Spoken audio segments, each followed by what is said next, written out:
आज सुनेंगे 5-2-72 के महावाक्य हैं। आज का टाइटल है नशा और निशाना। एक सेकंड में अपने अपने को अपने संपूर्ण निशाने और नशे में स्थित कर सकते हो? क्वेश्चन मार्क किया बाबा ने। संपूर्ण निशाना क्या है उसको तो जानते हो ना। जब संपूर्ण निशाने पर स्थित हो जाते हैं तो नशा तो रहता ही है।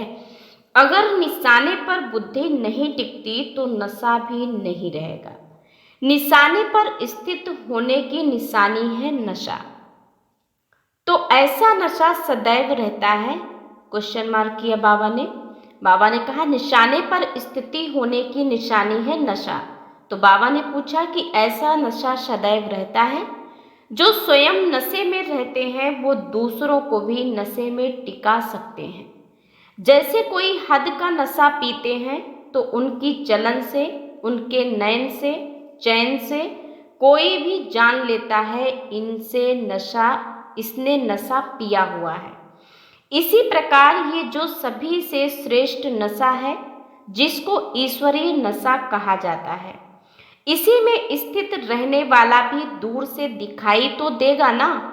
दूर से ही वो अवस्था इतना महसूस करेगी। ये कोई ईश्वरीय लगन में रहने वाली आत्माएं हैं। ऐसे अपने को महसूस करते हो? क्वेश्चन मार्क किया बाबा ने। बाबा ने कहा जैसे कोई नशा करता है तो उसको दूर से ही लोग क्या कहते हैं कि इसने नशा किया है। ऐसे बाबा ने कहा कि आप ईश्वरीय लगन में रहने वाली आत्माएं हो।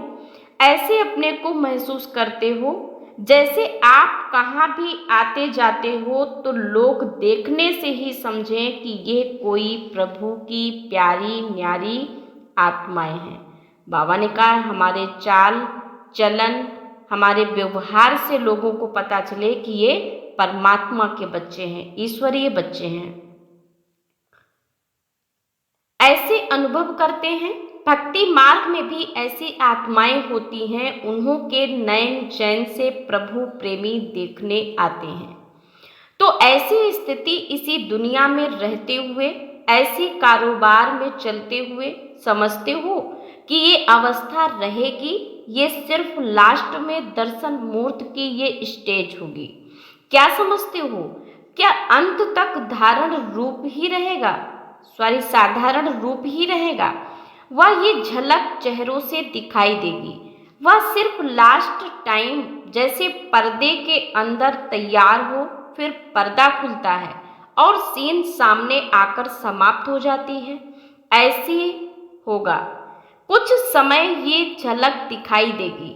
कई ऐसे समझते हैं कि जब फर्स्ट सेकंड आत्माएं जो निमित्त बनी हुई हैं वही साधारण गुप्त रूप अपना साकार रूप पार्ट समाप्त कर चले गए तो हम लोगों की झलक फिर क्या दिखाई देगी?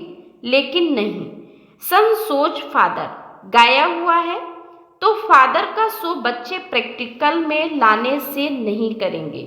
अहो प्रभु की पुकार जो आत्माओं की निकलेगी, वह पश्चाताप की लहर जो आत्माओं में आएगी, वो कब कैसे आएगी?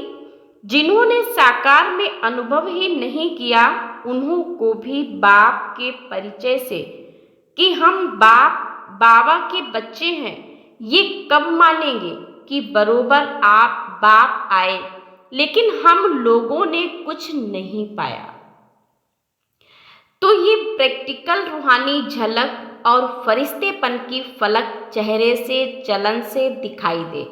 अपने को और आप निमित्त बनी हुई आत्माओं की स्टेज को देखते हुए अनुभव करेंगे बाप ने इन्हों को क्या बनाया और फिर पश्चाताप करेंगे। अगर ये झलक नहीं देखते तो क्या समझेंगे? इतना समय ज्ञान तो नहीं लेंगे जो नॉलेज से आपको जाने। तो ये प्रैक्टिकल चेहरे से झलक और फलक दिखाई देगी। बाप के तो महावाक्य ही हैं कि मैं बच्चों के आगे प्रत्यक्ष होता हूँ लेकिन विश्व के आगे कौन प्रख्यात होंगे? क्वेश्चन मार्क किया बाबा ने। बाबा ने कहा कि मैं बच्चों के आगे प्रत्यक्ष होता हूँ लेकिन विश्व के आगे कौन प्रख्यात होंगे? वो साकार में बाप का कर्तव्य था।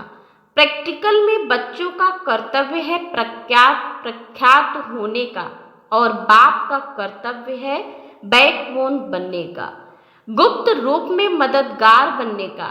इसीलिए ऐसे भी नहीं कि जैसे माता पिता का गुप्त पार्ट चला वैसे ही अंत तक गुप्त वातावरण रहेगा। जय जयकार शक्तियों की गाई हुई है और अहो प्रभु की पुकार बाप के लिए गाई हुई है। आप लोग आपस में भी एक दो के अनुभव करते होंगे।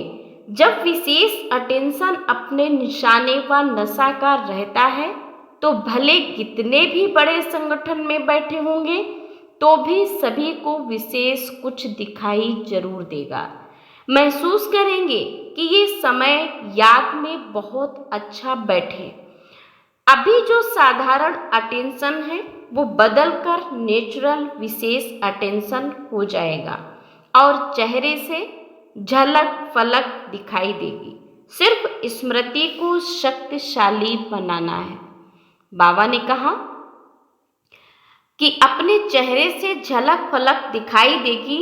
सिर्फ क्या करना है? अपनी स्मृति को शक्तिशाली बनाना है तो हमारे चेहरे से चलन से बाबा की प्रत्यक्षता होगी। अच्छा, ओम शांति।